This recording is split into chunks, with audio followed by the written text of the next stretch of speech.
Good afternoon, everyone. Welcome to the City of Madeira Beach Variance and Code Enforcement Matter. Just a couple of announcements for anyone in the audience today. There are three matters on the agenda today. The first one will be a variance, and then we had two code enforcement matters. I'm told that the second code enforcement matter, which is CE 24-63 for the property located at 435 South Bayshore Drive. That hearing will not go forward today. It'll be continued for 30 days. So if you're here on that code enforcement matter, you don't need to stay because we're not going forward with that.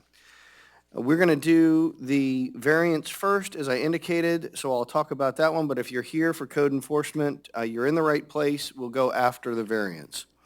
Welcome to the City of Madeira Beach Variance Special Exception Use Special Magistrate Hearing. My name is Bart Valdez, and I am the appointed special magistrate to hear today's cases. I'm a practicing attorney and have been a member of the Florida Bar for over 20 years. I've been appointed to this position in accordance and with the authority set forth under Florida law and the City of Madeira Beach Code of Ordinances. It is my role to fairly and objectively review the matters presented today in these variance requests. As such, I would like to advise you of certain matters related to today's proceedings. Today's matters will be heard in the order that they appear on the agenda. At this time, I have read and reviewed the applications with all attachments, any written submissions by anyone having an interest, any timely submitted written objections, and the materials provided by the city staff. In all cases, the hearing will be conducted in the following order. First, the city will present its case in the staff report, and the applicant may ask questions of the city's representative. Second, the applicant will present his or her case supported by witnesses and evidence, and the city may cross-examine each witness. Third, public comment will be solicited or received from parties directly affected by the variance. Individuals testifying do not have the right to cross-examine the parties. All public comment shall be limited to 3 minutes per person. Fourth, public participation will then be closed. I will deliberate and then make a decision to grant or deny each variance requested in the application. Formal rules of evidence do not apply to this proceeding. However, I will exert every effort to ensure that fundamental fairness is afforded to all parties. After my decision today, I will issue an order. The order will be reduced to writing, and the applicant and the city will be provided with a copy by mail. Therefore, please make sure that we have your current address. Additionally, you are advised that I do not have the authority to grant you a building permit. You must still obtain a building permit for any work you intend to do on your property. If you wish to present any information to me today, it is necessary that you swear or affirm that you will tell the truth. Therefore, in just a moment, the city attorney will administer the oath and swear in any witnesses. If you expect to talk to me today during the hearing on any variance, then you need to rise and be sworn. This includes any members of the public who are directly affected by the variance and may wish to provide public comment. Also, if you're here on the code enforcement matter, go ahead and rise and be sworn in now. Can you go ahead and swear everybody in, Mr. Trask? Everyone that's going to speak, if you could stand up, raise your right hand. I'm going to swear you under oath. You swear that the testimony you're about to give today is going to be the truth, the whole truth, and nothing but the truth. Thank you. Okay, the first matter on the agenda today is variance 2025-01 for the property located at 15308 Harbor Drive. Is the city ready to proceed? We are. Go ahead, Mr. Trask. City would call Joe Petraglia. Joe, you've been sworn in Yes. just a few moments ago. If you could state your occupation here at the city and your responsibilities. Yep. I'm a planner with the city. My responsibilities include, but not limited to, reviewing variance applications, planning applications, and building permit applications, and helping assist the public with any of those applications. Okay. Are you familiar with the variance application for the property at 15308 Harbor Drive here in Madeira Beach? Yes. Okay. Did you prepare a staff report and a recommendation based upon the application that was received? Yes. Okay. Could you go ahead and present the staff report and recommendation, please? Sure. The application is VAR 2025-01. The applicant is Modern House and Building Movers. The property owner is David Hudson. Property address 15308 Harbor Drive, Madeira Beach, FL 33708. Parcel ID 093115526320000340. Legal description, Lone Palm Beach, 5th Ad Block 29, replat Lot 34. The zoning is R1, future land use is single-family residential/residential urban. The request today is to encroach 6.04 4 feet into the rear yard setback to accommodate the required egress landing, balcony, elevated walkway necessitated by the elevation of the structure above the base flood elevation. The specific code provision is 110-181, setback requirements. 2, rear yard waterfront lots is 30 feet. Background. The home at 15308 Harbor Drive is a legally non-conforming structure, meaning the home was built before the zoning and setbacks were created and does not meet the current setbacks in the code section 110-93-3E of the City Land Development Regulations. Owners that wish to elevate a new or an existing structure are exempt from the setback requirements as long as the structure remains in the existing footprint. This structure currently encroaches 2.54 feet into the required rear yard setback. However, the applicant is requesting to further encroach into the already non-conforming setback by an additional 3.5 feet. Modern House and Building Movers Incorporated submitted a building permit application number 2024-2762 to elevate the existing structure above the design flood elevation on July 19th, 2024. City staff reviewed the permit application and sent several comments, one of which being that an encroachment into the rear yard with stairways and an elevated deck are not permitted. Those comments were sent a few days later on July 23rd, 2024. On December 27th, 2024, the applicant submitted this variance application without discussing the specifications of the request in detail with city staff. Previously, on September 10th, 2024, along with the responses to other inquiries regarding the building permit application, city staff advised the applicant that a rear yard setback variance would not be a viable option. After reviewing the request, city staff advised the applicant that the plans submitted with the variance application were yet to be submitted on the building permit application, that the request does not address any of the other outstanding building permit comments, including but not limited to side setback requirements or elevation requirements, and that the request would not be supported by city staff. Sheet E.001 of the most recent set of plans that were uploaded to the building permit application at the time of this variance being applied for is also included with this staff report.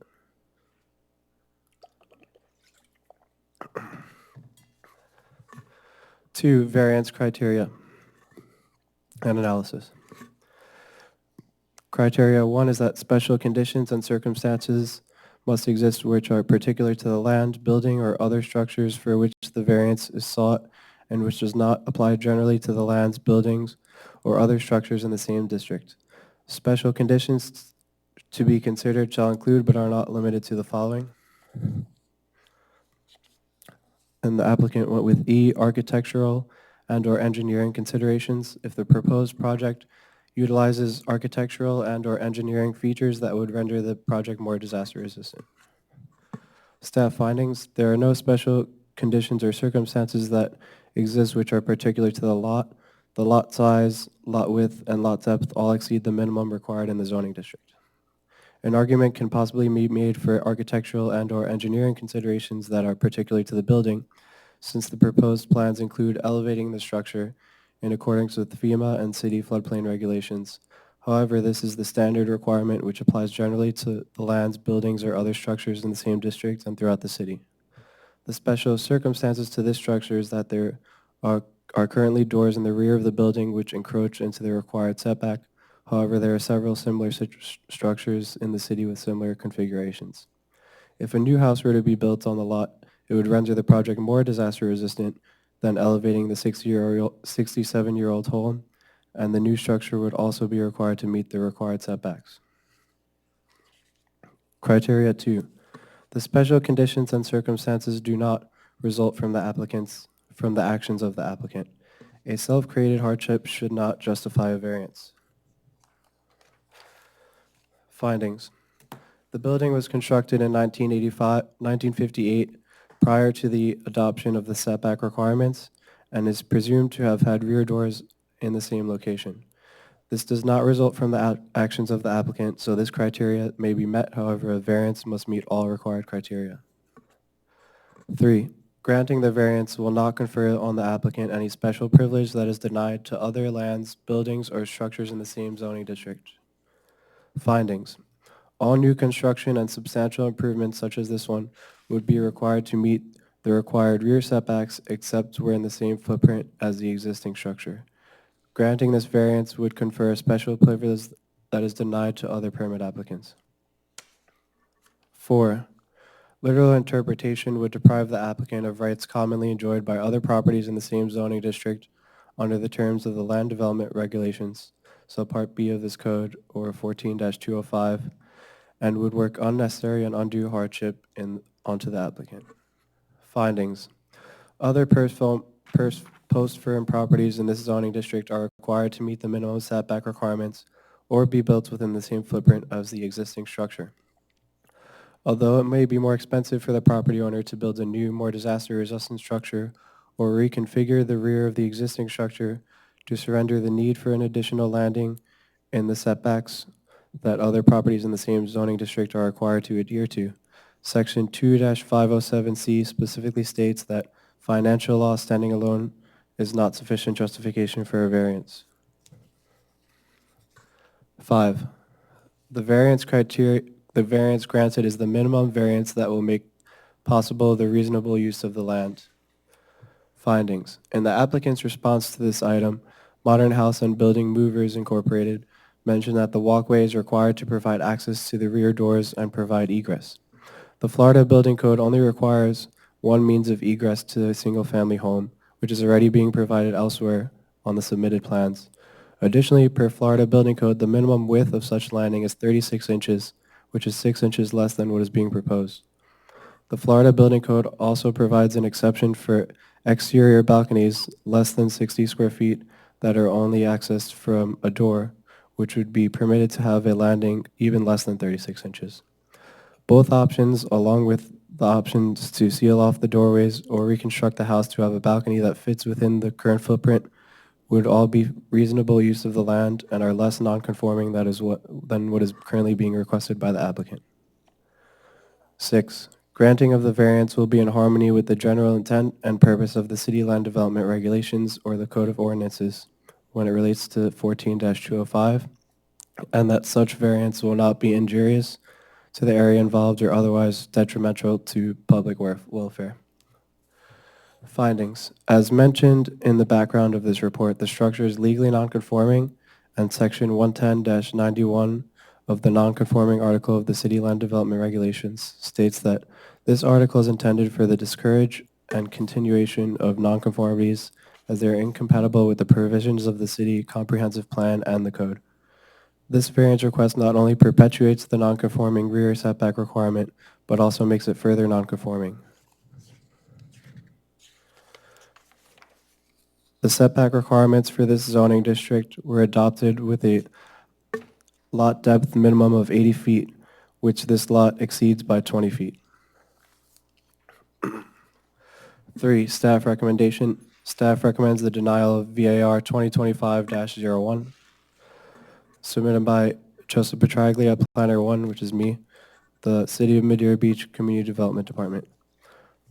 Along with the application, I've included the variance application forms, the plans submitted with the application, the plans that were last submitted on the building permit application as of the time of this variance application being submitted, a survey of the existing house, a public notice of mailing packet and posting pictures.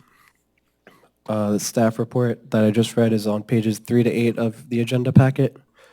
The application, which was revised on the 9th of January, and applicant responses are on pages 9 through 18. Page 19 is the red line site plan submitted with the application. Page 20 is the most recent site plan that was submitted and reviewed by on the building permit application at the time of the variance being applied for. And I believe the applicant is still working to revise that for the building permit application. Page 21 is the existing survey. Page 22 and 23 are the mailing labels. 24 is the notice of intent to be an affected party form. 25 is the public notice, followed by posting pictures on page 26, affidavit on mailing on 27, and affidavit of posting on page 28. Are you asking for the special magistrate to receive into evidence the packet starting at page 3 and ending on page 28? Correct. Okay. Did the city receive any notices of intent from anyone that was interested in becoming a party, an affected party to this variance application? No. Has the city received any correspondence either for or against this application? Neither. Okay. Had the staff report been provided to the property owner or the applicant? It was provided to the applicant and the property owner was copied. Okay. Since the variance application was received, have there been any changes requested to the variance application itself? I'm not talking about the building permit application, but the variance application. Since it was applied for, it was slightly revised, but this packet fully includes all the revisions that were reviewed. Nothing has changed since this packet was put together. Okay. So just for clarity's sake, then, the shape of this lot is not irregular at all, correct? Correct. Okay. The lot currently exceeds the minimum requirements for the lot size of the property? Yep, and the lot width and depth. And the depth, correct? Correct. All right. So is it the city staff's position that, that the variance should be denied because of the fact that there is a option that is available to the property owner that would lessen the impact or the encumbrance back into the setback? Is Yep, that one there are of a the few positions? options available that would be less non-conforming. Okay. And can you tell us what some of those options would be that Sure. would make it less non-conforming? Sure. So in the criteria, I believe it's 3 for the minimum necessary. I mentioned some of, let me double check.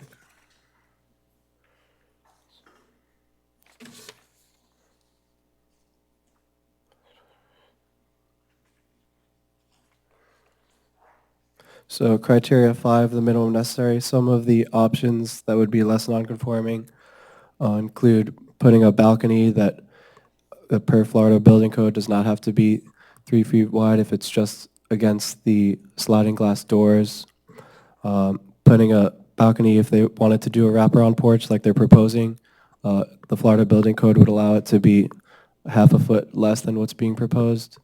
Other options would be to seal up the door and turn it into windows, or rebuild the footprint so that a balcony could be in the existing footprint, or build a new home within the required setbacks or within the current footprint. What about shifting the property forward? Yep, so there's, the front setback is being exceeded right now, so if the house was shifted forward, there would be, and if I go to the survey,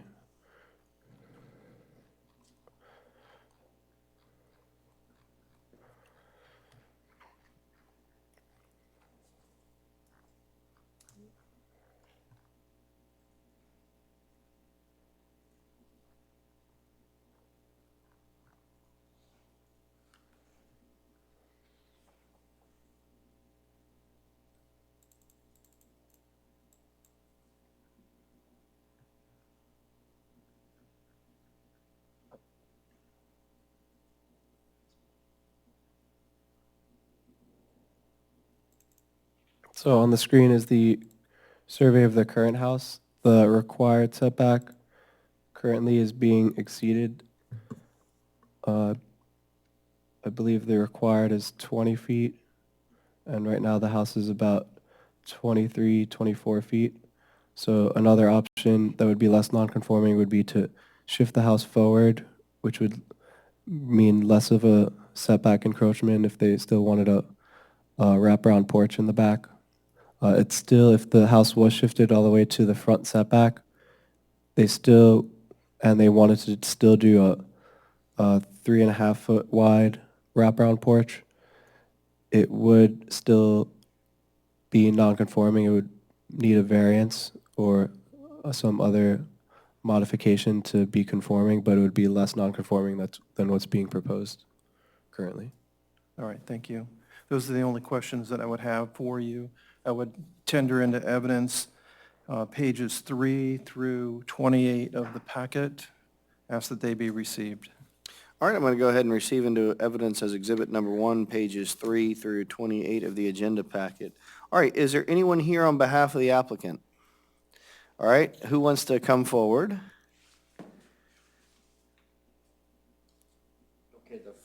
All right, well, sir, before you do anything, give me your name. My name is Dave Hudson, and I live at 15308 Harbor Drive. Okay, Mr. Hudson, at this point in the hearing, you have the right to cross-examine or ask questions of Mr. Petraglia about what he just testified to. In a few minutes, I'm going to give you an opportunity to present to me anything you want to present, show me pictures, call witnesses, or anything else like that, but would you like to ask Mr. Petraglia any questions? No. Okay. Mr. Trask, anyone else on behalf of the city? City has no other witnesses that it's going to call. All right, anything else at this point in time you want to tell me, Mr. Trask, or any other documents you want to put into evidence? Not at this time, thank you. All right, great. Okay, Mr. Hudson, come on back up. All right, this is your opportunity in the hearing to tell me anything you want to tell me. You can call other witnesses, you can present evidence, documents to me, and this is your show. So tell me what you'd like to tell me. First, I'd like to present a presentation. Show it to Mr. Trask first, and then if he doesn't have an objection, I'll take a look at it. Thank you.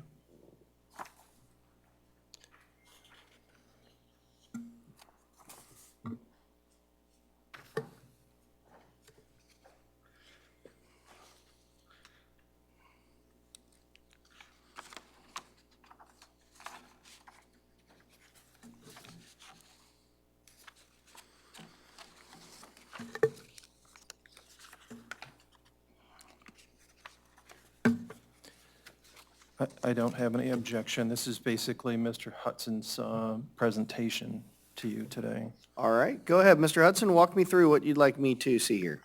Okay, first of all, you get a picture of the backyard. So this is what we're talking about. And you can see that there is a porch there that does extend out 9 feet already. So the first page of the presentation basically just talks about the variance and adding a walkway and the removal of that 9-foot porch covering. And then the next page, the staff, on like the second page, talks about no discussion with specification and things with the building department. And there's some reasons for that. The permit was entered early in July, and the 17th is when it was finally entered into the permit system. The response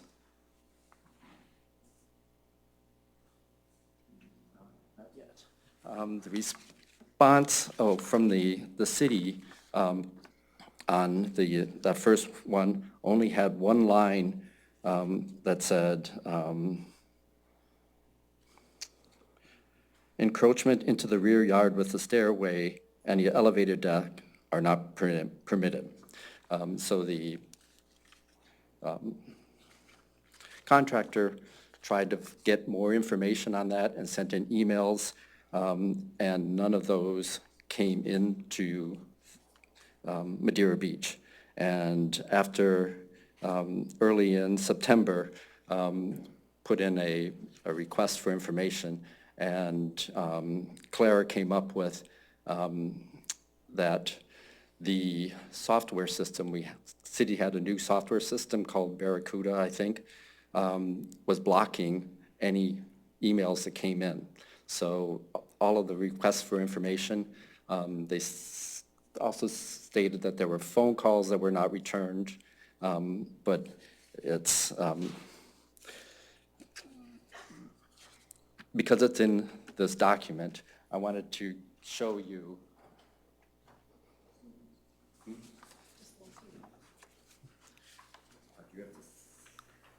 All these are just the emails that came in, and the only important thing is that the dates are in that period.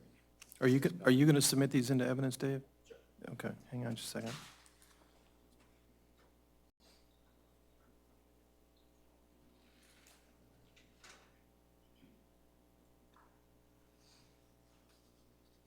Do you have an extra copy that I can have, or is this the only copy that you have? There's 2 copies that you can have. Is it, all right, it's the exact same thing? Yeah. Okay.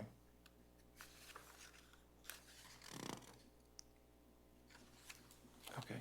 I have no objection.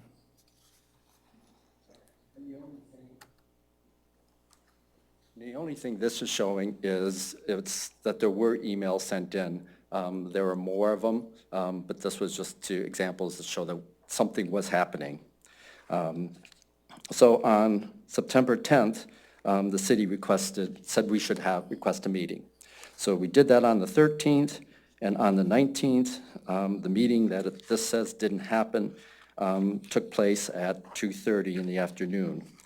So if you go to the next page, the September 19th meeting, the attendees for the city were Marcy, Forbes, and Joe. Modern Movers was Rush Carlton, who is the architecture, and he was on the computer, and myself. And the meeting went, I thought, very well. Rush and Marcy basically talked over top of our heads on some of the things and made jokes about driving piles and having them go too far down and things like that. Marcy offered to mark up plans and everybody, at the time, they were talking a 4-foot walkway along the back, and everybody had agreed to it in this meeting. And so we have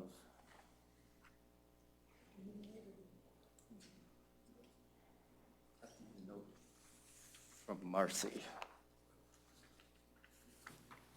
Thank you.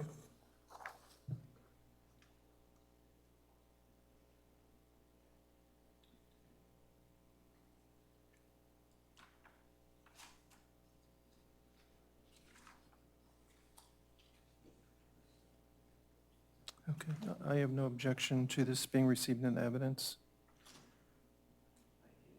And the bottom part is the important part, where it's a note from Marcy back to Modern Movers, and I was copied on it, that said, thank you for all the information. If you put the information into it, not all the information for the permit has to be in the variance application to handle that part of what the city has said. And then, oops, and I'm sorry, I only have 1 copy of this.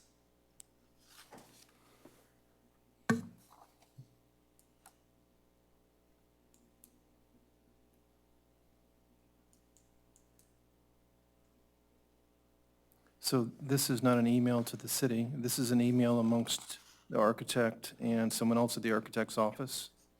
Correct. Okay.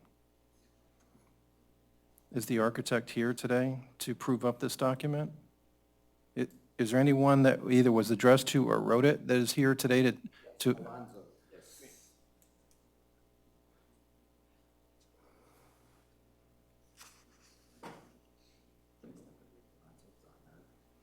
Yeah, Mr. Alonzo is on this one. It's from Rush Carlton to Alonzo at modernmovers.com. Okay, so this is just discussion amongst the 2 of them, correct? That's what it looks like. Yes. All right. No objection.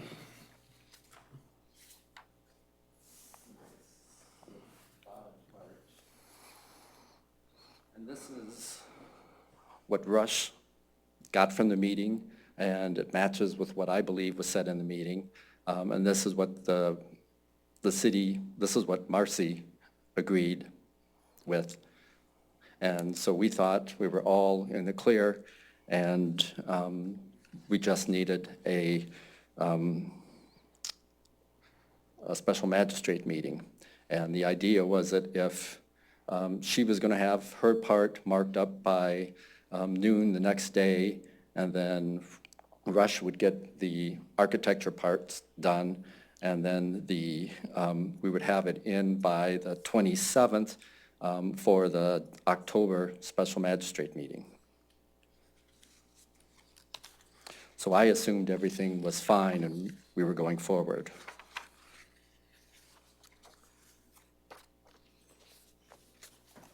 All right. But then hurricanes hit, plans were not submitted, and the October special magistrate meeting was canceled. So this was the first meeting since that time, and it was kind of a shock to see the city's position that they put in for this meeting. So I'd like to address some of the other ones. One of the big points is granting a variance creates a special privilege denied others. And part of this is, if you look on the very first page with the picture, you will see, you can see houses next to mine, and there's 4 of them there. They all have the same setback that my house does. So if any of those houses need to be raised, they would need something special done for those two. And looking at the property appraiser's map, houses 3 down the other side also has setback issues, and there's several more on just Harbor Drive. So on one street, there's a fairly good percentage of homes that are going to have the same problem that mine does if raising is an option. And we have other streets in town of old homes, they're going to do the same thing. So part of this is all properties, conforming and non-conforming, should be allowed to raise their houses. So whether we do that with an ordinance or do it with a special magistrate, so that special magistrate can decide whether things, if they're asking too much or if they're asking for just saving their house, they could make that decision.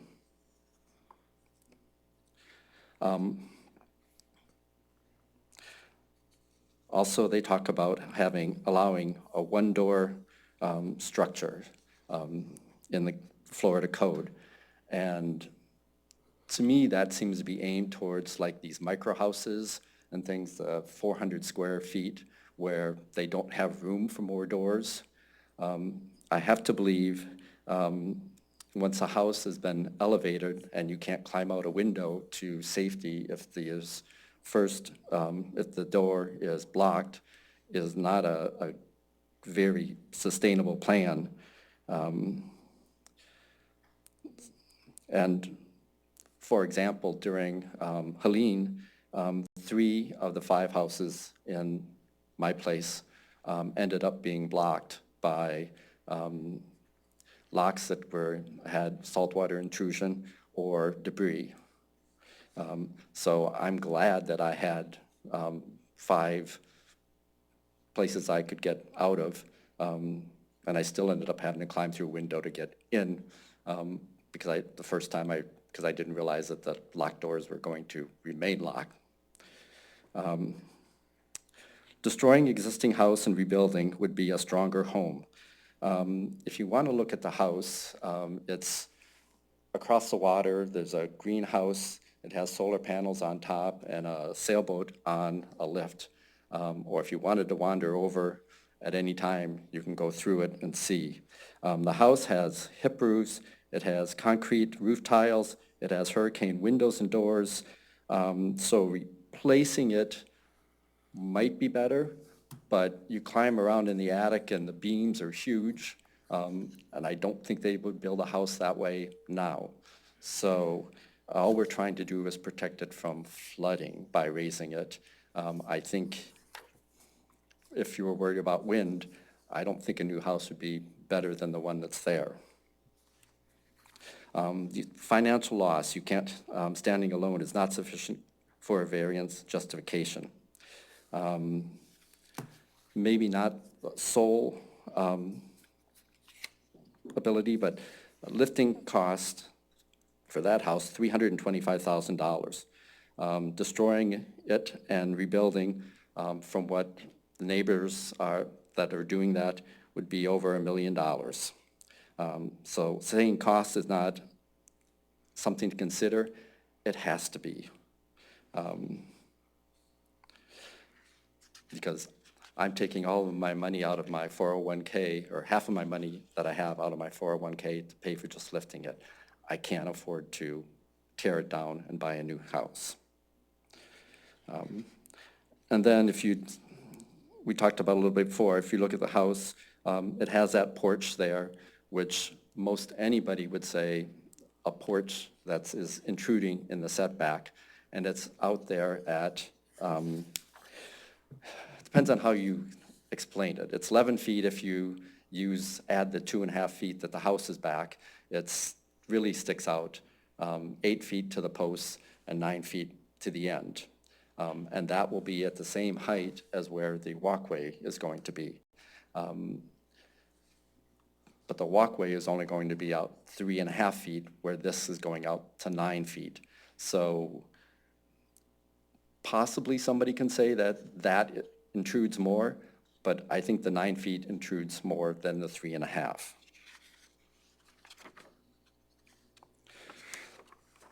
So it seems like to approve a variance, you need to have some reasoning, justification.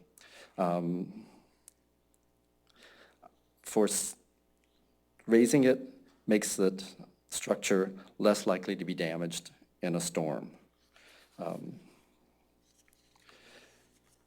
For safety, retaining the existing egress with a rear walkway reduces likelihood of being trapped by fire, flood, wind damage. Something that I missed earlier is, in the cost thing, people talk about dollars. Everybody likes dollars. But there's also a time portion of that. You guys are all young, so you have lots of time. But I'm 66, and you raise the house, it will be done in 6 to 8 months, and you're living in it again. To tear it down and rebuild, I'm guessing will be 3 years.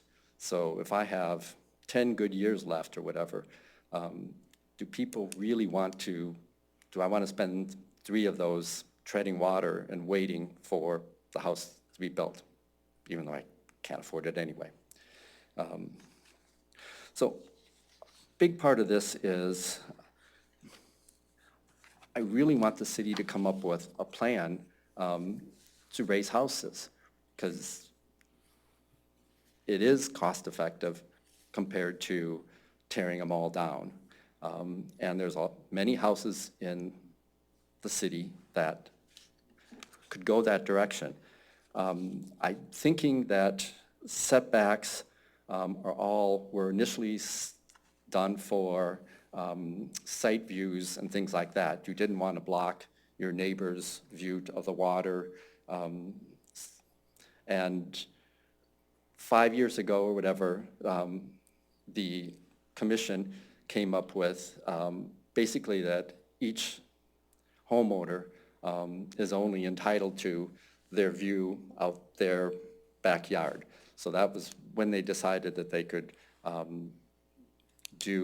use hedges and fences, no, not fences, hedges or trees along the edge of their boundary towards the back, towards the water. Because before that, you couldn't do it because it would be blocking somebody's view. So if all we're worried about is a straight view, we're not blocking anybody's view from this. And I don't see a safety issue with building a walkways to get out of the house. So I hope you will consider allowing this.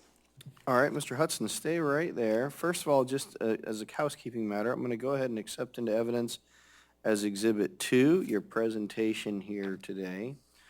I'll accept into evidence as Exhibit number 3 the email from Mr. Rush Carlton dated August 1st, 2024. Accept into evidence as exhibit number 4, what appears to be an email dated Friday, September 20th, 24, and then a string of emails between Mr. Carlton and others, including yourself, with the first email being dated September 26, 2024. That'll be exhibit number 5. All right, Mr. Hudson, I'm going to give you an opportunity to keep telling me some more information or call other witnesses, but Mr. Trask, as the attorney for the city, has the right to ask you questions at this point. So I ask that you answer Mr. Trask's questions if he has any. I just have a few, Mr. Hudson. Just for clarity's sake, the shape of the lot that you own is not irregular in shape, it's rectangular, correct? Correct. Okay. And you agree that the lot size exceeds the code requirements currently, Correct. okay? You agree that your lot exceeds the lot width requirements of the current code, Correct. and you agree that the lot Yep. exceeds the lot depth requirements currently in the code. Back up. I think it meets the rear, the width code, correct? I can double check if it meets the Hold on a width or second, this exceeds. is cross-examination. Okay. Oops. You can either answer the question yes or no, or I don't know. I don't know about the width, Okay. the rear. Please ask that question again. Okay, so my question to you is that you agree that the lot exceeds the minimum code requirements for lot depth, in other words, how deep the property is? Yes. Okay.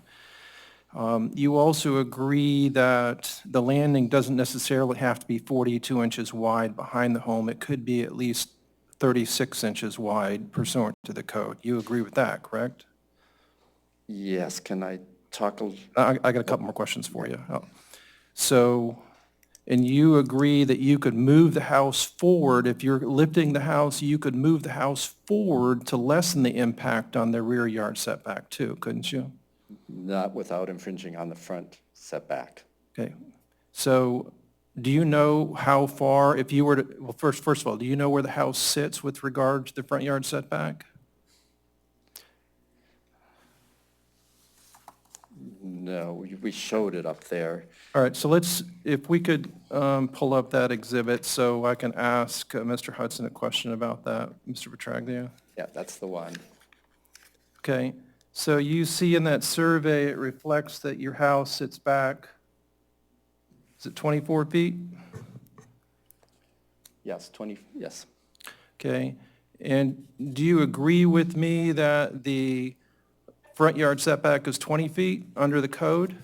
Yes, Okay, so there's 4 feet there between where the house currently sits and where the front yard setback sits that you could adjust the structure, correct? in the drawings that they came up with, the stairways that they have to add by lifting the house, go towards the top, there's a landing, turns around and comes back, and that will stick out and use up some of that 4 feet. Okay, so we're in agreement then that there is some area of land between the front property line and the structure when it's moved that would still give you some relief in the backyard if you were moving the house, if you're moving the home forward, correct? Whether it's 4 feet, 3 feet, 2 foot, or 1 foot, there is still some area there that it could be moved forward, correct? Correct. And it would lessen the impact of the encumbrance in the backyard, correct? Yes. Okay. And just to address these emails and so forth that you had submitted into evidence, you were just submitting these for the purpose of showing that the staff report may not have been accurate with regard to responses. You're saying that there was some responses they just weren't received by the city because of the fact that there was a email or a software block. Correct. Okay.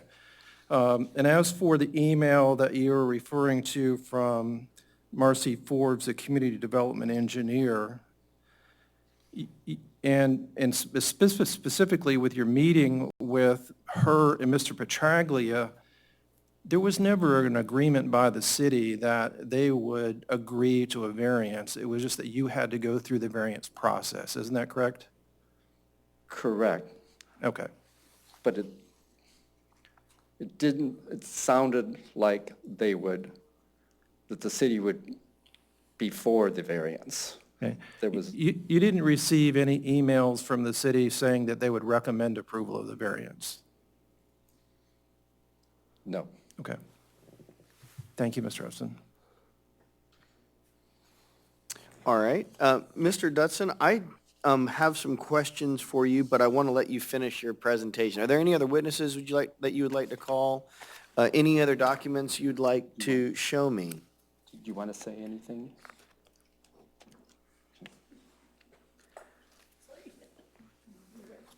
Good afternoon, sir. Will you please give me your name?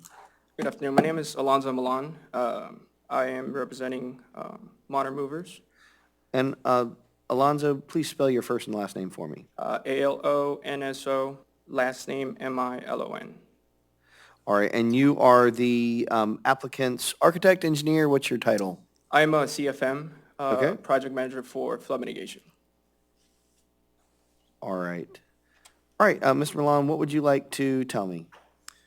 So we do agree that the possibility of, there are alternatives to being able, that we can do to fit that 4-foot or 3.5-foot walkway in the back.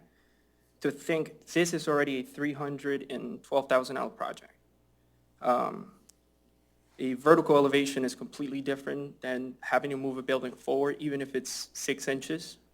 Per our calculation, we're estimating that they're probably around taking north of 80,000, just because we have to bring the dollies, move it forward, set it down, and then shift up the house for elevation. That drastically reduces the viability of that option due to the homeowner's income. So not only that, but if you notice on that survey, shifting a house 4 feet, minimal landing to have the most compact steps we can do is 7 feet. So it gives you a 3.5-foot stair with a 7-foot walkway, interconnected landing, and you can come forward. So by then, if we shift the structure forward, while the actual house will be in compliance, the steps will now be encroaching in the new proposed setback. What we were proposing in the rear walkway was to sort of cantilever that structure so that we're not actually increasing the footprint of the house at the proposed first floor. In addition, if you notice all the concrete that is around the house, what we wanted to do was also reduce the impervious surface ratio of the house. And this is something we were contemplating with our architect to at least have a trade-off to where, look, even if we are having a walkway for accessibility, we are making the lot, or bettering the lot for that purpose of floodplain. With regards to Mr. Hudson talked about his neighborhood, pretty much the elevation certificate that you can also see that has been provided already and admitted shows that the area is an AE with a base flood elevation of 11. This being identified as a coastal AE zone means that the lowest horizontal member has to be above that requirement. That means that this minimal requirement is 14 feet. So the house being at 5 foot, I know that the intent for non-conforming structures is to let them elevate within the existing footprint of the house. But even when just to get to DFE, so just to get the design flood elevation, you will have to have steps, no matter how you construct them, that will extend past the existing footprint of the house. I do have to agree with Mr. Hudson that for a majority of homeowners or the community in Madeira Beach, unless their income is substantial, in today's construction cost, to recreate that house at that same elevation would take really north of maybe $1 million. And that's just basic, nothing special, no special finishes. And although, yes, the structures adjacent, the new structures adjacent to his house have been built vertically, it equates different. At this point, I would say with the intent of keeping that community here. And we're willing to work with Joseph, Mr. Pataglia. I would like to have a word after and see what we can do, because we also have a couple more projects that are going to face the same issues. And rather than waste y'all's time, I'd rather just address them in the front. What other alternatives to that would be interior steps? Having enough of a clearance for us to have interior steps would reduce his living space by roughly about 50 to 60 square feet for a house that's already that small. So the Duke Energy requirements of 3.5 by 5 foot landing also requires would be an impediment that we are working on to fix. So with all that in mind, my question is, what about those homeowners that can't, this is the max they can afford? Is that being taken into consideration when submitting these alternative solutions? Although Florida has a minimum requirement of one or a primary means of egress, and that will be the front. In the event of a fire happening in the front, the expectation would be for the homeowner to climb out the window and throw himself out into the ground 14 feet. At this age, I'm 33. I may have survived that fall, but I doubt Mr. Hudson will. So taking that into account, what are those possible solutions that we can come to, not only for this project, but all the other projects that may have received a substantial damage letter that need to go through? Because it is my understanding that if those properties are not mitigated, either they have to be demo or else the community rating system from Madeira Beach may take a hit. So is that taken into account as well? I just wanted to take, you guys' takes on it. If there is something that I'm not seeing or something that we can do with the homeowner, move the project forward, we will. But we just wanted to express why we designed that project that way. All right, thank you, Mr. Malone. I have a couple of questions, but I'm going to let Mr. Trask go first and ask any questions he has. So one of the first things that you said was that you agree on behalf of your client that there are other alternatives. What are those other alternatives that you determine other than what have already been discussed today? I agree with Mr. Particular's remarks that there are other ways, like shifting the structure forward, that are alternative solutions to that problem. However, it's the viability of those options. What other alternatives were you talking about other than the ones that Mr. Petraglia went through in his testimony? So we've minimized the scope to what we feel is absolutely necessary. So we've taken some of those into account. And like I said, I do agree with what he's saying, that there are other alternatives, but for the particulars of this project, we strongly feel they're not viable for resilience of the structure. All right, let's talk about your testimony about interior steps. It is possible to have the structure have interior steps underneath the structure once it's lifted. Your testimony was that's not viable because of the fact that it would reduce the interior space by, I think you said 50 or 60 square feet, but that is another alternative then, correct? Yes, Okay. that is. The only thing also I forgot to or omit would be you are now cutting into a over 60-year-old concrete slab. Gotcha. And as we see, the zoning ordinance changed so that the building codes from back then. So it's not really, we can't really guarantee that by cutting into an existing slab, the structural integrity of that slab would hold, that there wouldn't be any potential structural cracks that may develop after the project has been settled. So every time we come across something like that, we strongly advise against it. I don't have any other questions for you. Thank you for your time.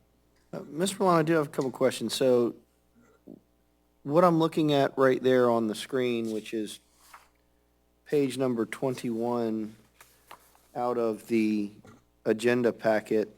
This is the current survey, and the green lines show the outline of the existing structure. Is that right? Is that what I'm looking at? Correct. If you, and Mr. Petraglia or Ms. Mills, if you can go back to the page before that, I believe it would be page 20 of the agenda packet. Tell me what I'm looking at right here on page 20. What is this? I'm sorry, front? Is this the proposal, like how, once it's lifted, what it would look like, or what am I looking at here? Yes, so I believe, That's the stairs, so yes. the stairs, yeah, goes in the front, yeah. So that's the proposal for a front switch, what we call them a switchback or U-turn. Okay, because, and the reason I ask this, I'm just saying, has the house been shifted back from where it currently is? Is that the plan? No, Okay, because I still see that green outline there, but I don't see the house sitting over that green outline. So I'm trying to understand, and there's no right or wrong answer, I'm just trying to understand that, is that why we're asking for the variance, because it's no longer going to be within that green outline that was on the survey? no, sir, I believe that might be an error in our part from design and overlaying the actual structure onto what's that, the survey. Okay, and then let's go back, so I understand it, because there's some, we've had a lot of talk about age, but my eyes have difficulty reading the red writing on the first page. So if you can go to page 19 of the agenda package, what am I looking at right here?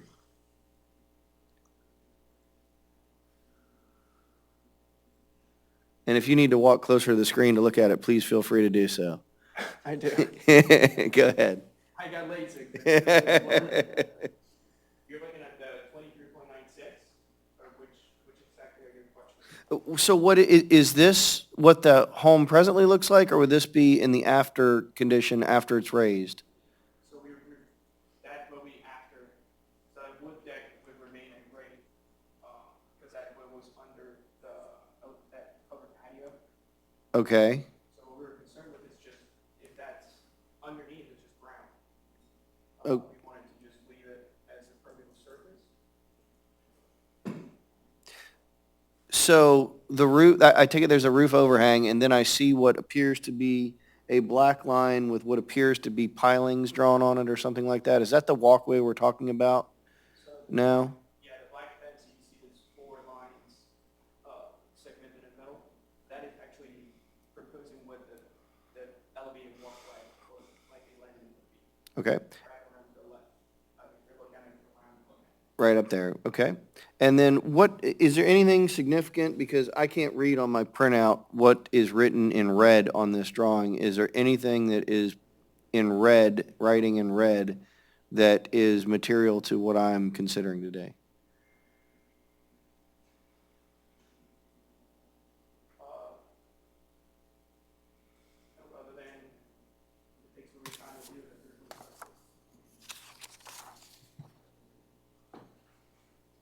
I'm just saying, if there's anything you'd like to read to me, or you want to explain to me what that says, I'm all ears, because I can't read it. So if it's important to your argument on why this variance should be granted, tell me what that says. I've got a blown-up copy of it, if it would be helpful. Yeah, maybe so.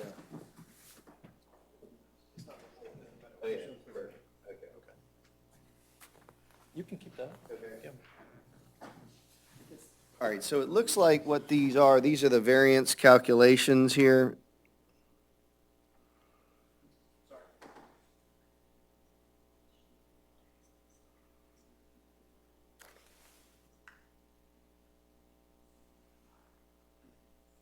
And Mr. Trask, is it all right if I go ahead and mark this as Exhibit 6, so it's in the record? I think that's a great idea. Helpful to both the applicant and the city. Okay, yep.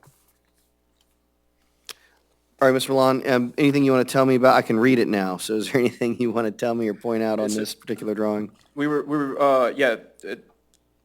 Hudson, I pointed out, it shows a little thinner in the drawing, because this accounts at the roof eave of that overhang. Okay, like, anything we can do and work to make this resilient and come to a resolution of this project so that we can move forward and mitigate the structure for for future flooding. We're open to work with the city, the permanent department, the zoning, planning, to come to a solution for this and the next 8 projects that we have pending in this area. All right. All right, sir. I asked a lot of questions, so I'm going to give Mr. Trask the opportunity if he has any questions of you based on the questions that I asked. No, thank you. All right. Okay, don't go far, Mr. Millen. I may have some more questions. Mr. Hudson, are there any other witnesses you'd like to call or any other information you would like to give me today in considering this variance request? No, the only comment I have is, yes, if you're looking at it from the moon, those solid, the dark black lines, that's what would show out from underneath the eaves on the walkway. So in the overall scheme of things, the eaves pretty much take up that whole 42 inches that is there. All right. Mr. Hudson, here's what I need, and you can take a moment to talk with your team here today. So there's 6 criteria that I have to analyze.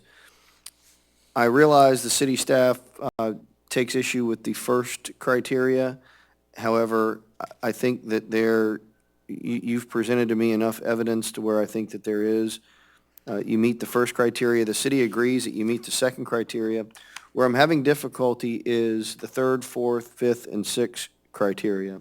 You've addressed the first and I think the second one in your packet, but tell me how you believe your variance application meets the 3rd, 4th, 5th, and 6th criteria.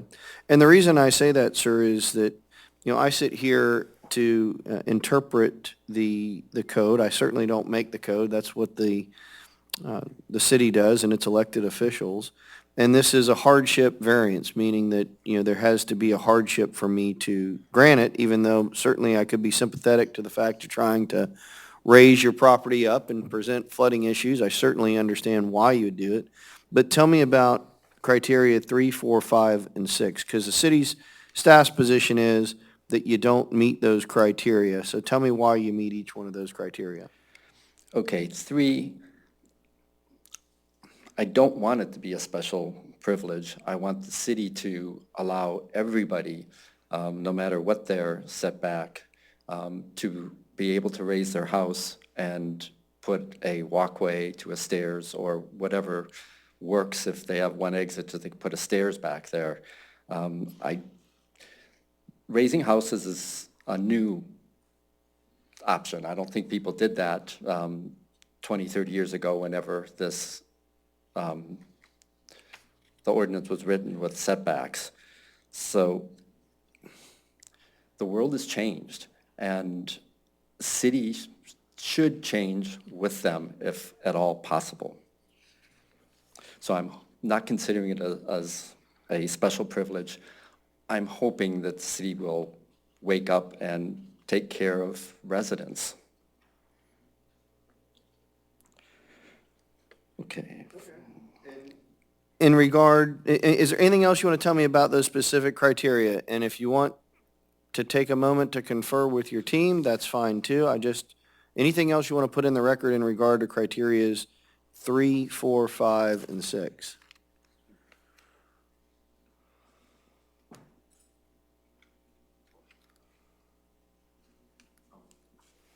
So, I'm going to object.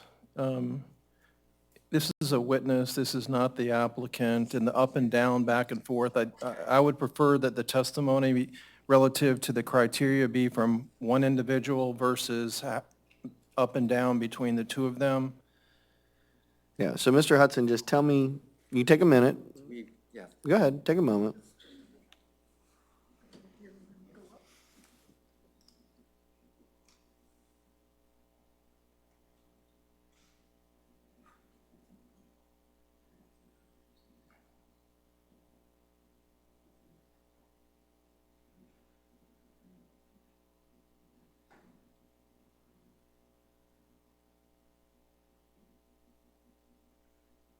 Joe, while they're doing that, can you bring up code section 110-93 to make it available for, I have some questions to you about that, so we're not delaying this hearing.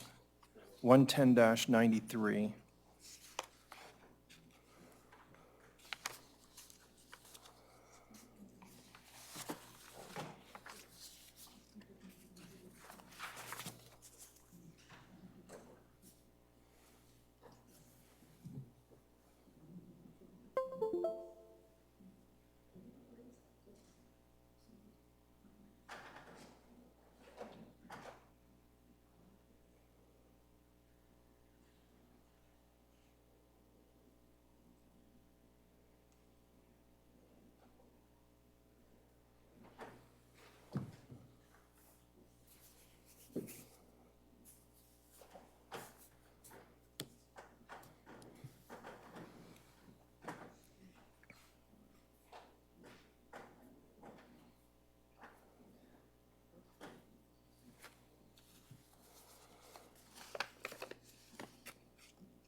All right, Mr. Hudson, what would you like to share with me?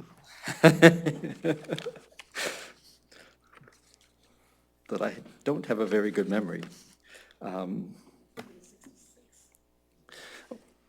Special privilege. When this house is an existing house, it was the same house as what it was when I purchased it.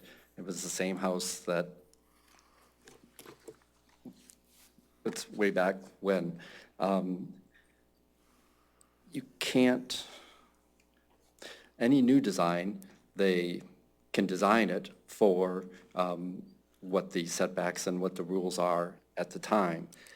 Here, we're stuck because the building is already there. So trying to squish the building or do something to make it fit in today's rules is mostly impossible.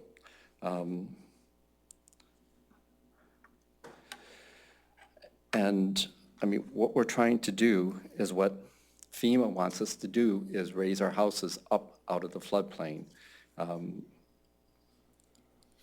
So we have to we have to keep the footprint the way it is. Whether we could go to a 30-inch or 36-inch width. The reason picked 42 was whenever you get furniture delivered or anything big like that, they always want to use, in the picture, you'll see that there's a big sliding glass door. It's an extra wide sliding glass door. All those things fit into, they bring them in through that sliding glass door. If you narrow up the sidewalk or the walkway too much, you have trouble with getting the refrigerator thing turned and able to go in. I don't know that for a fact, but that was kind of the thinking, that once it's all done, are we going to be in trouble if we make that too narrow?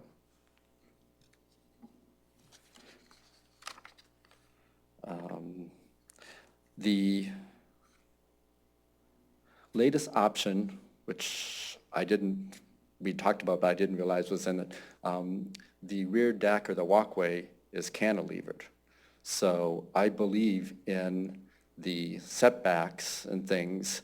If that house were to go through another 30 years and get torn down, that extra width of the walkway doesn't move as an entitlement for the future houses or whatever. They only get what the footprint of the house is, the foundation. And so we're staying with that footprint, and we're only going out 10 inches more than what the overhang is going to be. I see it as a small penalty for having safety and a nice and a workable house. All right, thank you, Mr. Hudson. Anything else?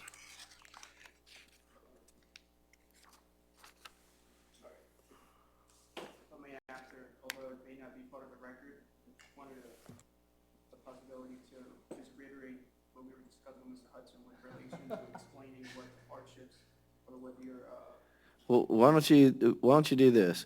I'm going to go ahead and I'm going to let Mr. Trask call any rebuttal witnesses that he wants to call, give me anything else he wants.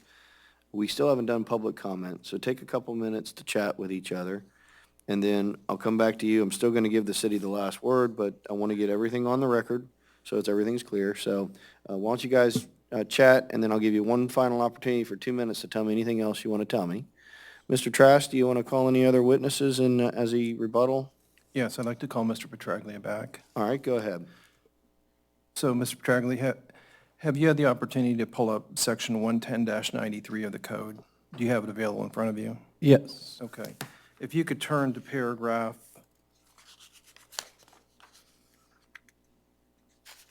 3F, 3E. Yes. Could you read that out loud? Owners of non-conforming residential structures in an R1, R2, or R3 zoning districts that wish to elevate their existing structure with the lowest habitable floor above base flood elevation shall be exempt from the setback provisions of Article V of this chapter regarding district regulations so long as the structure remains within the existing footprint. So do you agree then the code already legally allows the property owner, in fact, Mr. Hudson, to raise his house in the exact same footprint that it is right now? Yes. Okay. The issue today isn't whether or not he should be able to raise his home. That's legally allowed under the code. The issue today is whether or not he should be allowed to have this walkway across the back of his property that would encroach into the rear yard To the rear setback, correct? setback. Yep, and the width of it. Okay. So there was testimony, I'm not sure if it was from Mr. Hudson or his other witness, that we're talking about all the other houses are going to have the same problem, okay?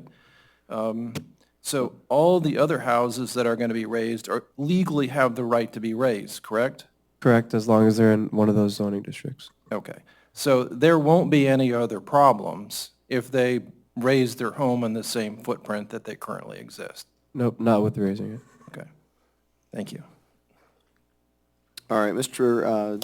Hudson, do you have any questions for Mr. Petraglia based on his testimony he just testified to? No? Okay, come on up. Tell me anything else you want to tell me? Just the last couple minutes. Okay, the thing I have is I've got 3 letters from neighbors saying they are okay with raising or variance. There's not many people in the neighborhood, so these were the 3 I could find.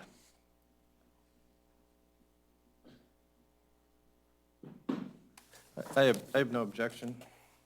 All right, we'll go ahead and attach those as exhibit number 7A, 7B, and 7C. And just give me one moment to look at them.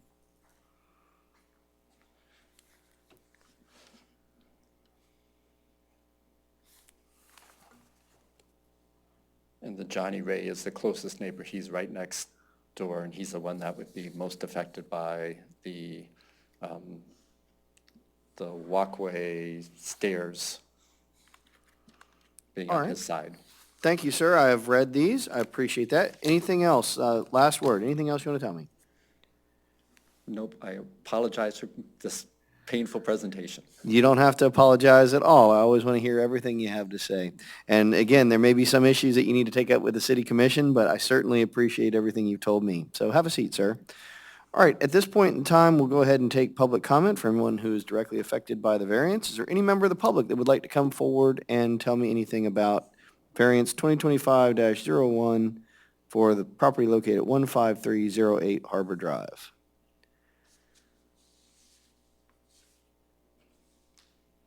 Okay, seeing none, we'll go ahead and close public comment. Mr. Trask, anything else? Just briefly, staff recommendation is denial of this application based upon the fact that the criterias 3, 4, 5, and 6 have not been met under the code. This is not an irregularly shaped lot. It exceeds the lot size, it exceeds the lot width, it exceeds the lot depth, and therefore there is room for Mr. Hudson to do what he needs to do within the footprint of the lot and the footprint of the current structure. I think that the testimony from Mr. Hudson and from his witness, Mr. Milan, hopefully I pronounced that correctly, both testified that they believe that there are other alternatives that could be used to be less of an encroachment into either the front yard or the rear yard setbacks. Therefore, the city does not believe that Mr. Hudson has met the criteria and his application should be denied. That doesn't mean that the city staff isn't willing to work with Mr. Hudson and his team to come to something that would be less of an encumbrance and that we can work with him and maybe come back with a recommendation of approval on something that is less of an encroachment. But we're asking that you deny the application as presented. All right, thank you, Mr. Trask. Mr. Hudson, in this sense, in these proceedings under a variance, I'm required under Section 2-507 of the City Code of Ordinances to find that the criteria has all been substantially satisfied and that a hardship exists. And so for me to grant a variance, I have to find that the criteria has indeed been substantially satisfied. I wanted to give you every opportunity to talk to me about 3, 4, 5, and 6, because it certainly sounds like what you're planning to do with your property makes sense. You want to raise the home up. You want to try to make it more disaster resistant, which is a good thing. The city staff just sees things differently, and I don't have the evidence before me in which I can grant a variance. As Mr. Trask indicated, I would encourage you to try to talk to staff, see if there's something that you can do to come into compliance and satisfy all of those criteria. I'm here every month. And so if you can satisfy those criteria, maybe making one of the adjustments, it sounds like maybe with the, I certainly understand you made attempts to meet with the city, and that's fantastic. Maybe even made some progress, and for whatever reason, didn't get there. I did notice the one thing where, Ms. Forbes did write you back and say encroachments into the rear yard with the stairway and elevated deck are not permitted. And that was on September 17th, 2024. So I don't know where things went sideways after that, but I would encourage you to meet with city staff. And I'm going to deny the petition at this point in time. Obviously, without prejudice, you can refile a petition and try to come back before me. I do find that you meet the first and second criteria for the hardship, but under the code, I have to show that you substantially satisfied all of the criteria. So with that, the variance is denied.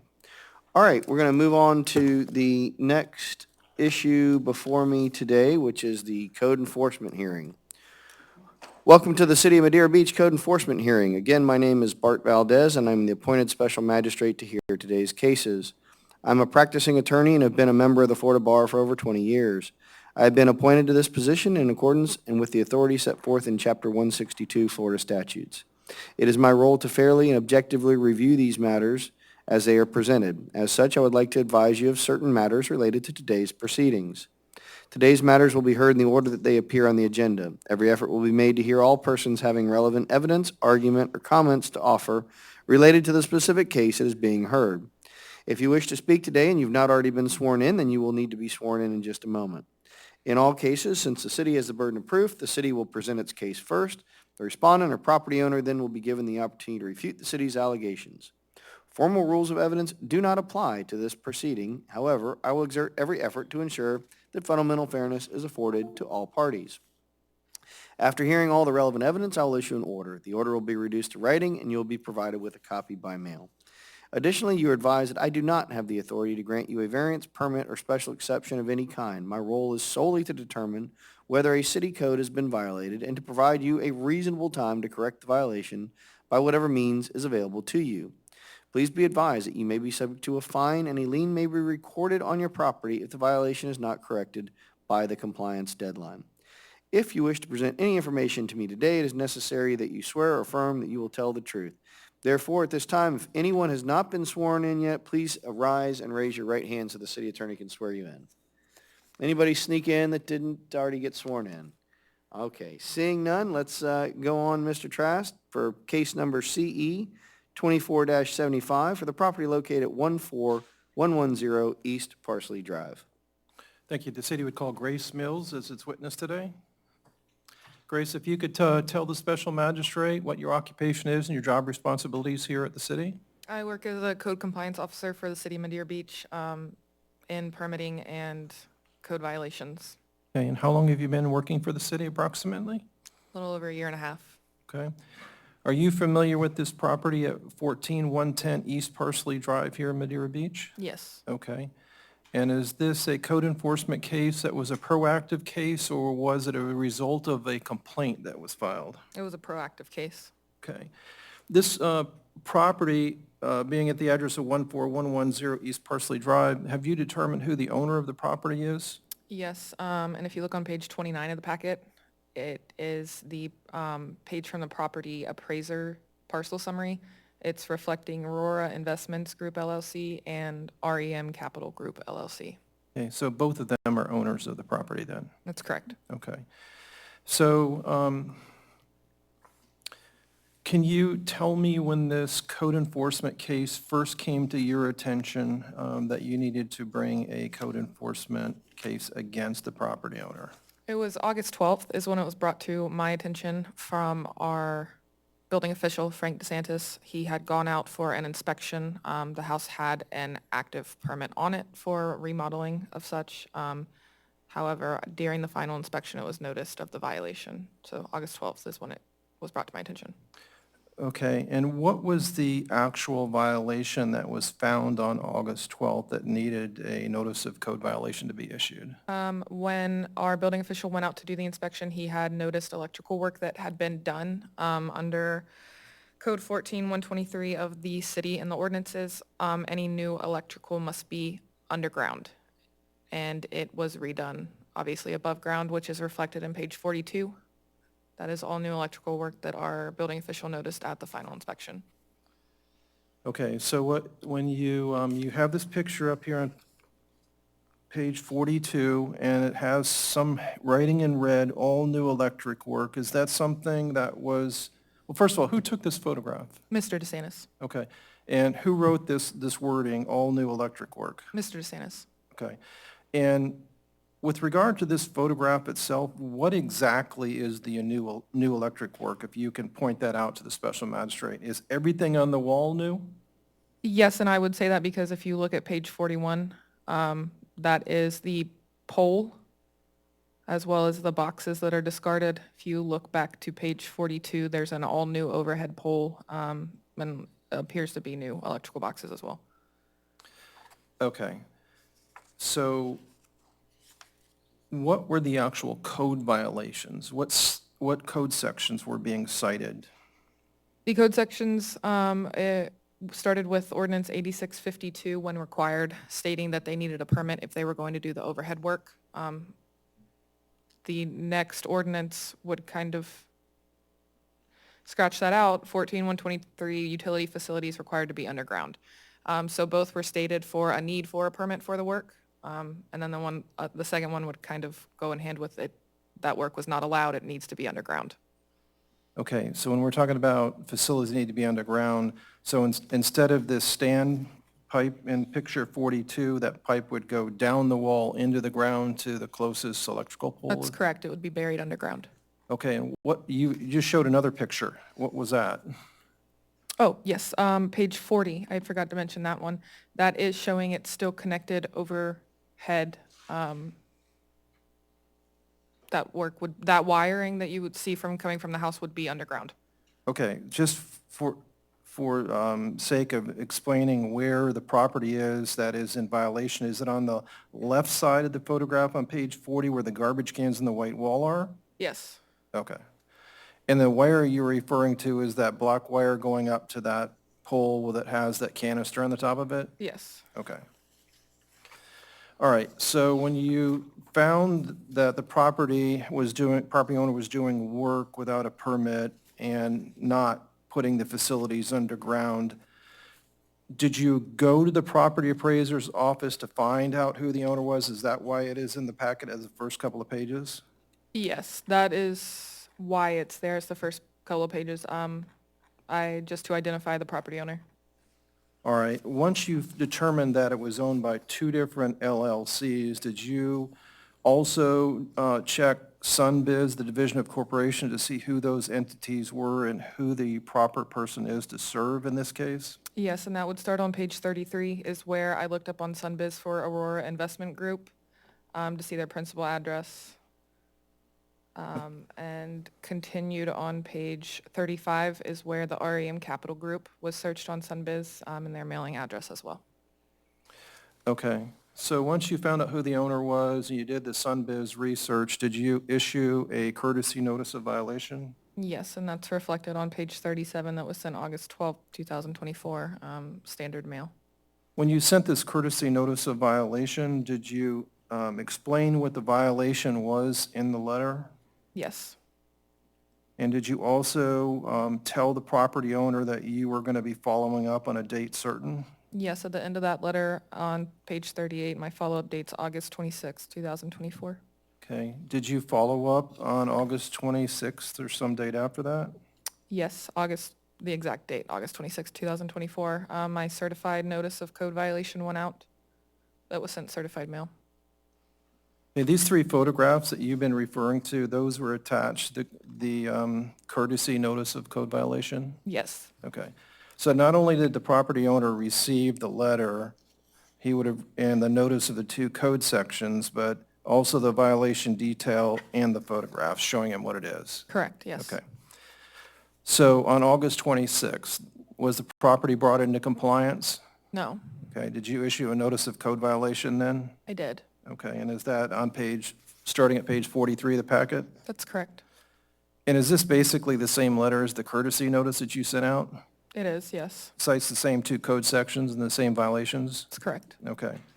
And when you sent this out, did you send it out by certified mail? I did, and that's reflected starting on page 49, followed up by page 50. But in the letter, notice of code violation, you attached the same photographs again, correct? Yes, correct. Okay. All right, and you sent it by certified mail. That's reflected on pages 49 and 50? Correct. Okay. Did you receive a green card back from that notice? We did not from that notice, no. Okay. So did you issue a, well, first of all, in that letter, did you also give another follow-up date? I did, yes. The third follow-up date was for, let me get back up to there, September 9th, 2024. And it was still not in compliance as of that date, correct? Correct. All right.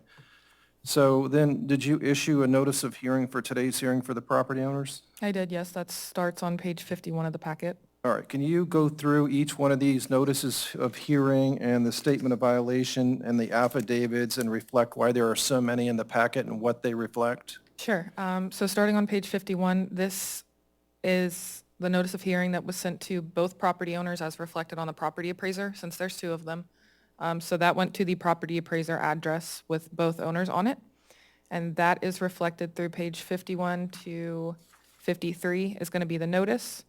The same went for the statement of violation, went to the same address and same both owners from page 54 to 55. And then followed up by the affidavit of service that went to both owners at the property appraiser website from page 56 to 57. Pages 58 and 59 are the certified mailings of those mailings that I had just gone over to the property appraiser address with both owners. Starting on page 60, since they were owned by two different LLCs, I sent each individual LLC with their address that was found on Sunbiz, the same copies of the letters. So page 60 is going to reflect the affidavit of service for REM at the Sunbiz address. Starting on page 62 for REM at the Sunbiz address, that's going to be the notice of hearing.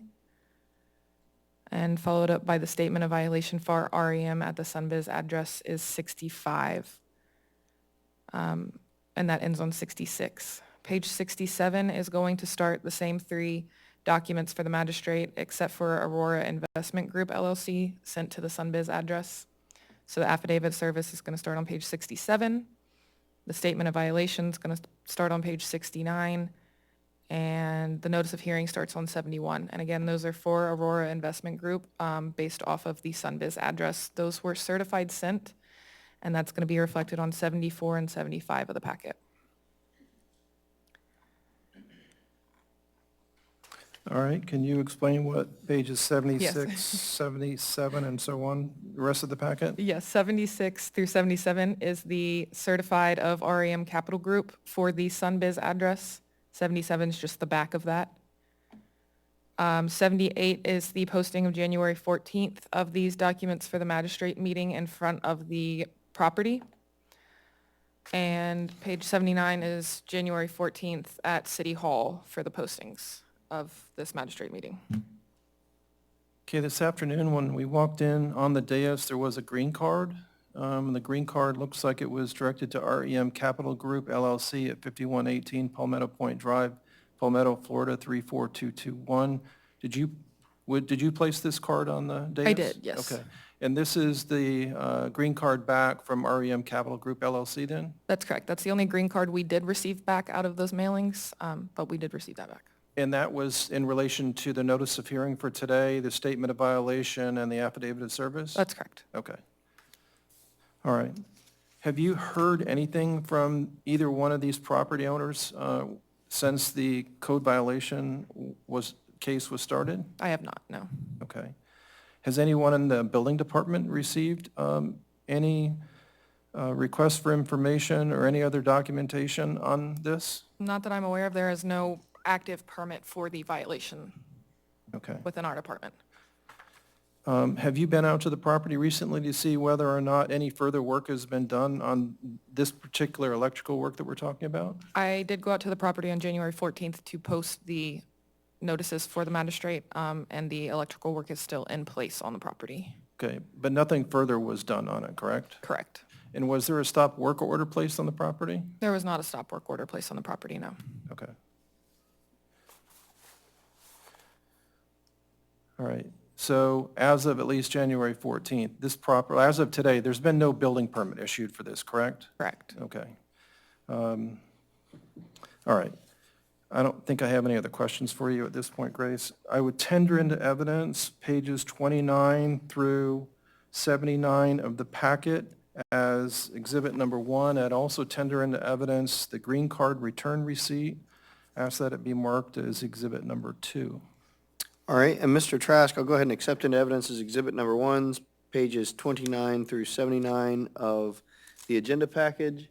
Go ahead and note that it does appear that somebody signed for this green card or signed for the certified mail giving notice of today's hearing as exhibit 2. I also had some additional materials. It looks like it's 3 pages of some kind of document. Did you see that, Mr. Trask?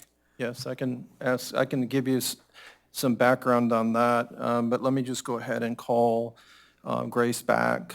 I didn't realize that you had gotten a copy of it. I knew I had gotten a copy, so.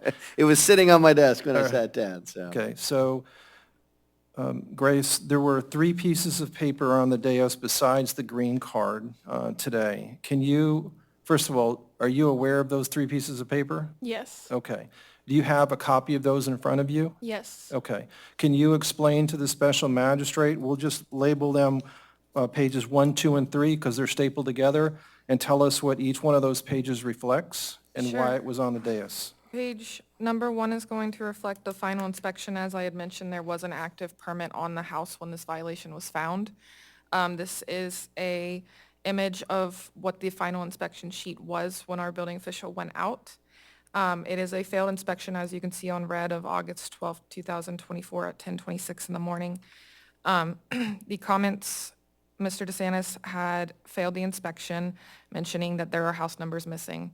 If you look below, he also met with a subcontractor, Casey, on site for the electrical upgrades that were not permitted, told him that a permit was required and new electrical needs to go underground per the city ordinances. See attached pics. Those were the photos that were attached to the violations, the 3 photos. Sent the permit cover sheet and electrical pics to Grace to create a code compliance case because they have exceeded the 50% substantial improvement rule. That is when I started my violation. Page 2 is an actual outline file copy from the approved permit showing what the submitted work would be. If you see in blue, Mr. DeSantis circled it saying that new services need to go underground, so that this was in the approved file for the contractor to see. And page 3 is communication from, let's see, as a formal response of plan review correction. There was questions from Mr. DeSantis inquiring on existing panels and electrical data. They had commented on that, saying what they were going to change out, and Mr. DeSantis did comment back in his red writing, any new service change requires to go underground per section 1423. So this is just communication that we have had with the applicant through permitting, through on-site meetings, that it had to go underground. Thank you. I would tender that into evidence as exhibit number 3. All right, I'll go ahead and accept it into evidence as exhibit number 3.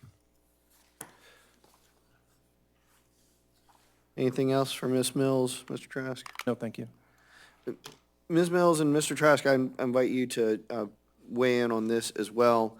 In preparing for today's hearing, I read sections 14-101, 14-122, and 14-123. And I just have a question for you, Ms. Mills, because improvement is defined specifically here. And it says improvement shall mean any addition or renovation performed on any structure which increases the heated square footage of the structure, the cost of which, including everything, exceeds $15,000. The term improvement shall not include repairs made necessary because of damage from a storm event, tornado, or other natural disaster. And then section 14-123 says utility facilities required to go underground. It says new overhead utility service drops shall not be allowed. Permitting of all new construction or improvements of structures shall require all utility drops located on the lot to be placed underground. So I just want to make sure I'm getting my facts straight here on this one. Is the city's position that this is a new installation, new overhead utility service? Or is this would it fall under the improvement of structures?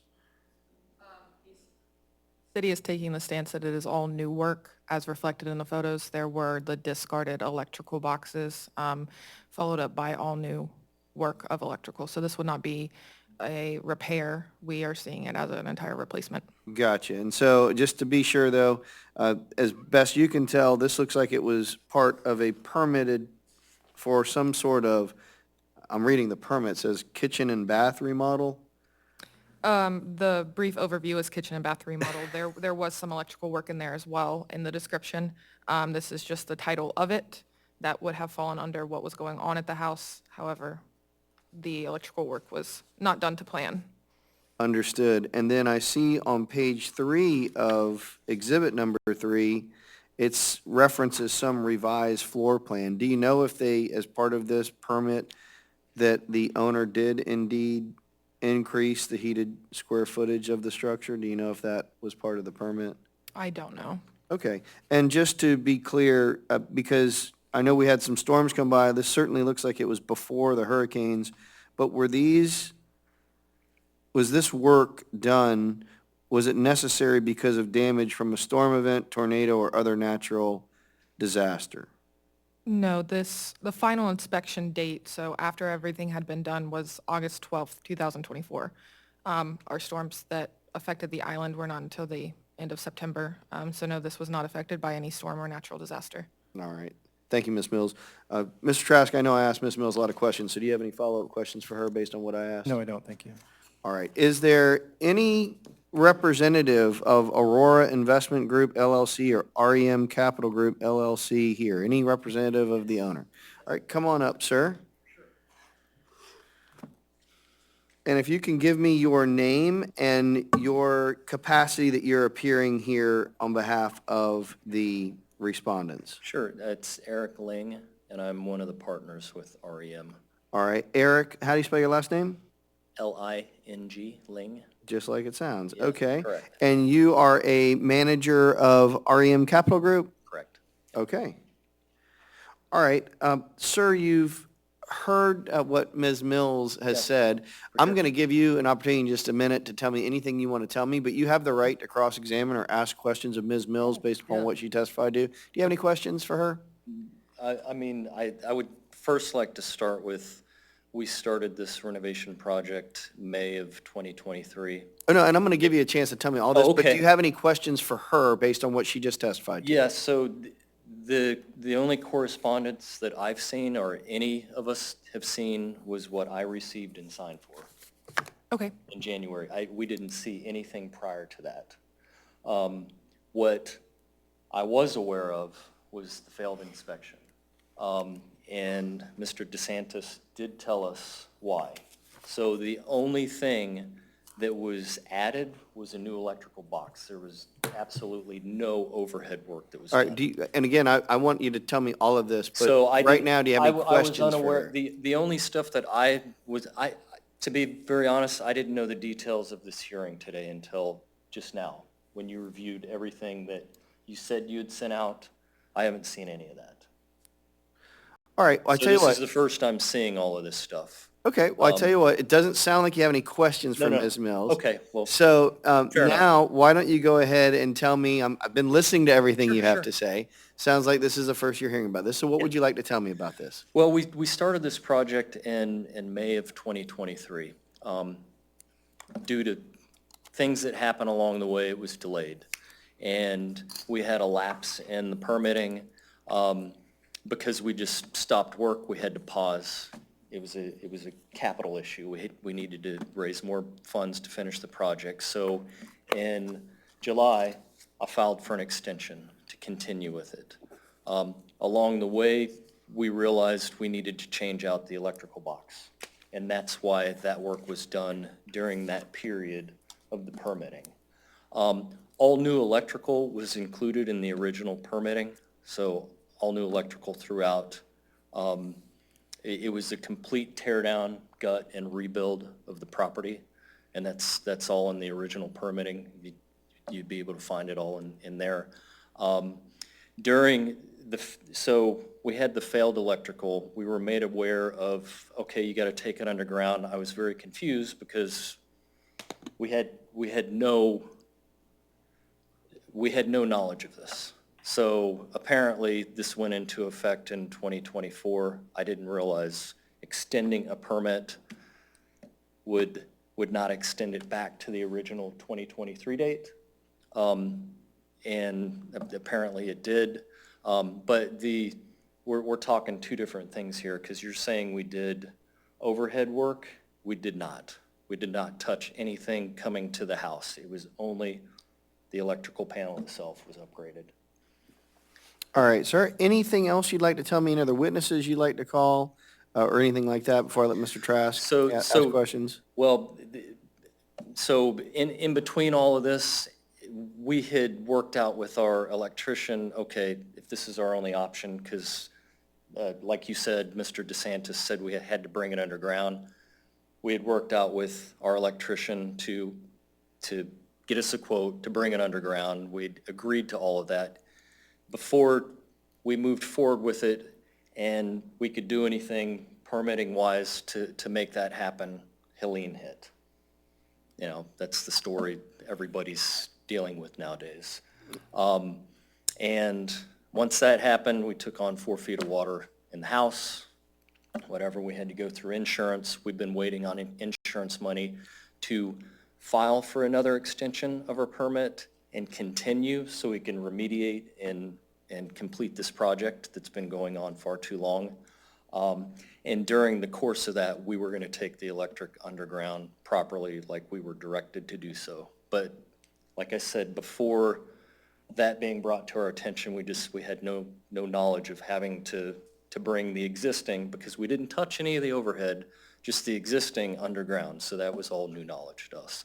We were not trying to violate anything. We didn't realize we had until Mr. DeSantis mentioned it. But like I said, I haven't seen any correspondence from the city until this summons, and that's it. That's why I'm here. All right, You know, Mr. Trask, do you have any questions for Mr. Ling? I've got a few questions, sir. Yes. So you don't disagree that these 2 code violations exist on the property right now? You're just looking for more time in which to bring it into compliance, isn't that correct? That is absolutely correct. Okay. But the overhead piece, I completely disagree with. We did not touch any of the overhead stuff. Okay. Have you had the opportunity to review the code section that you were cited with? I have not. Okay. I mean, other than what was presented in the certified letter that I received. Okay, so you read that section 14-123 in the letter that you received to be here today? Correct. Okay. Yep. Okay. And you understood that that statute, or that code section's been in existence for over 20 years here in the city of Madeira Beach? I realized that after reading that. Okay. And you had a commercial electrical contractor do the electrical work on your property, correct? That is correct, yes. Okay. What was the name of the electrical contractor? Famous Electric? And does Famous Electric, is it properly licensed in the state of Florida as electrician? Yes, they are. Okay. And did they attempt to pull the permit for the electrical panel replacement, or is that someone else? That was all, to my knowledge, included in the original permit. If not, to my knowledge, no, they did not. They were going off what was in the original permit for electrical. Okay. It was already approved. So, I mean, beyond that, I'm unaware if they tried to pull a permit or not. What work has been done on this property since Hurricane Helene hit? Nothing. We've been waiting on insurance money because once you submit for an extension, you're on the clock. It's a 3-month extension, so I've been waiting on insurance money. Once received, was going to submit for the extension. But in the interim, if I would have known that we had to proceed differently with the electrical, we would have already moved forward and buttoned this up. So you have the I was cap, just unaware that we even needed to, I didn't realize we were on a time, I just, like I said, this was the first correspondence that I received, so I was just unaware. okay. So you have the capabilities then of getting this property into compliance? Absolutely. Okay. Without a doubt. So what time frame do you think that you can get it done within the next 45 days, a month and a half? Absolutely, yes. Okay. So we're talking specific to the electric, correct? Yes, nothing, Yes, yeah, absolutely. Yeah. Yep, for sure. right. No, we're not talking about Like I any said, other work. but prior to Helene hitting, we were already in the works of making this happen. I just didn't know to what extent we needed to go, because we didn't touch the overhead, so that's still existing. The only thing we touched was the panel, so the panel was upgraded. So who is the person then at these two companies that owns the property that the city should be dealing with? Is it you? It should be me, yes. Okay. So what is the address that the city should be using for you personally as a manager of this corporation? The 5118 Palmetto Point Drive, the one that I received this summons correspondence to. All right, can you repeat that one more time then? Because I was talking while you started. Sorry. 5118 Palmetto Point Drive in Palmetto. Okay. All right. That's my home address and my corporate address. Okay, that's good. At least we have that address now. Correct. Appreciate that. Okay, I don't have any other questions for you. Thank you. Mr. Ling, just a couple questions. Can you go back, Ms. Mills, to either page 41 or 42 of the packet there? There you go, right? Yeah, go to the next one here. So, Mr. Ling, if you see this picture, this is what Ms. Mills testified to. Sure. What I see in the middle of this picture is what appears to be a pole with two wires going out. And if you go, and then what appear to be old electrical junction boxes on the floor. And if you go to the next page, I see what it appears to me to at least be a new pole going into a new electrical box. Do you see that? Yes. All right, so you said you didn't touch anything overhead. We didn't touch anything overhead. So Okay. this was previously a duplex. So a meter had to come off. There's some other stuff that came off with it. I can't tell you exactly what. I just know what we paid for. All right, I'm going to get, what did you pay for all the work that you did, approximately? The entire house wiring, everything, I believe it was like 12 grand.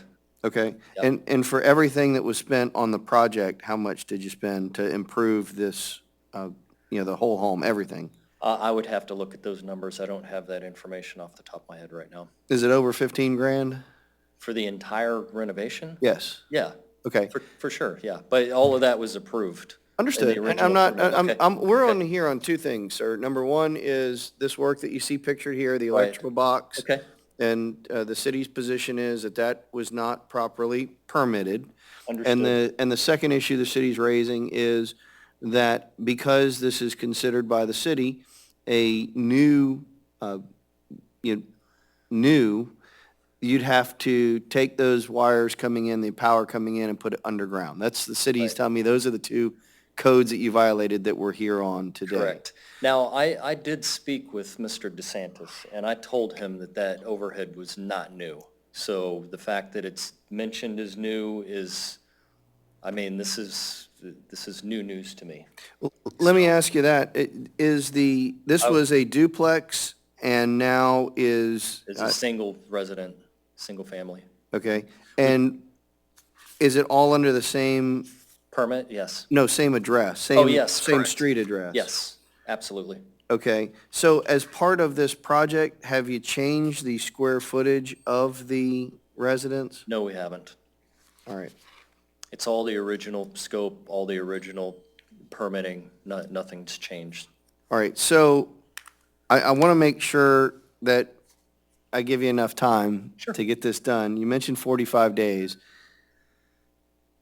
Mr. Trask asked you if that was the time. So to do both the undergrounding, which is what the city would require, as well as get the electrical permit submitted and approved, you feel confident 45 days you can do this? What's the alternative? Well, I mean, if you want, well, let me ask you this. Is But anybody here- living in this property right now? No, it's unlivable. We Okay. had finished it. It was ready to, because we were going to keep it as a rental. And we were all but finished before we failed the inspection. And then Do you the have hurricane you have wiped us a out. contractor still involved? We do, yes. And you have an electrical subcontractor or Yes, somebody, yes. electrician? All the same players are still involved. It was just a matter of filing for another extension, All right, correct? okay. Anything else you want to tell me, sir? No, I think that we've covered it. All right, Mr. Trask, I asked a lot of questions, so do you have any follow-up questions based on what I asked? Just on the photograph number 42, Certainly. that is on the screen, you don't disagree that that's a new pipe coming from the meter box all the way to the top, correct? Unless I go see that in person, I couldn't tell you, but I know for a fact that we did not touch the overhead and I did not pay for it. Okay, well, let's move back to So- page 41.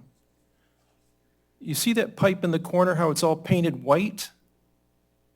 I do. Okay, and if we could go to page 42, is this pipe painted white that goes from the meter box all the way to the top? I can't tell. Okay, all right. I don't have any other questions. So I'm here to make sure that we stay within code and that whatever is required is remedied. Okay, So by no means am I saying, hey, we don't want to do this, because whatever you say we have to do, I'm going to do. My only pushback is if that was existing, why do we now need to bring it underground? Okay. That's the only thing that I have an issue with. All right, sir, thank you very much. You're welcome. All right, I'm opening it up for public comment. Is there any member of the public who has information relating to this code enforcement proceeding that would like to come forward and address me? Okay, seeing none, we'll go ahead and close public comment. Mr. Trask, I don't know if I heard from Ms. Mills what you guys are proposing as a reasonable daily fine if the property doesn't come into compliance. So it's the city's position that the property is in violation of section 86-52 and section 114-123. We're asking that you give the property owners 45 days, which would be until March 13th of this year, 45 days out. Should they fail to come into compliance within 45 days, that a $250 a day fine would be instituted for every day thereafter, that it remains in noncompliance. All right, thank you, Mr. Trask. Sir, I'm going to give you a little bit more time than what the city has. Just driving around, I see that there's still a lot of buildings that need work, but it sounds like you've got a contractor, so I'm going to give you 60 days Okay. to bring this property into compliance. Fair enough. Would encourage you certainly to talk to Ms. Mills or Mr. DeSantis about this. I do think that $250 a day is a reasonable fine for this type of violation because it truly is potentially a health safety issue. Anytime, there's unpermitted electrical work, even though it may have all been done No, I'm in 100% agreement. fine, unpermitted electrical work just makes me nervous. So 60 days to bring it into compliance, $250 a day fine after that. Sir, if you have some issue, as long as you're working diligently to try to bring it into compliance, I maintain and reserve jurisdiction. So if you are getting close to that 60 days, and whether it's an insurance issue, inspection issue, contractor issue, you need more time, please come see the city on that, and you can come back before me if you want. But Okay. that'll be my ruling today, that I do find that based upon the evidence presented to me, both code sections cited, the city has proven that there is a violation of section 86-52 as well as section 14-123. I'm going to give the owners 60 days to come into compliance and $250 a day fine after that. All right, thank you. That concludes the hearing on CE 24-75. Is there any other matter before me today, Mr. Trask? No, sir, thank you. That concludes today's hearing. Thank you all for coming.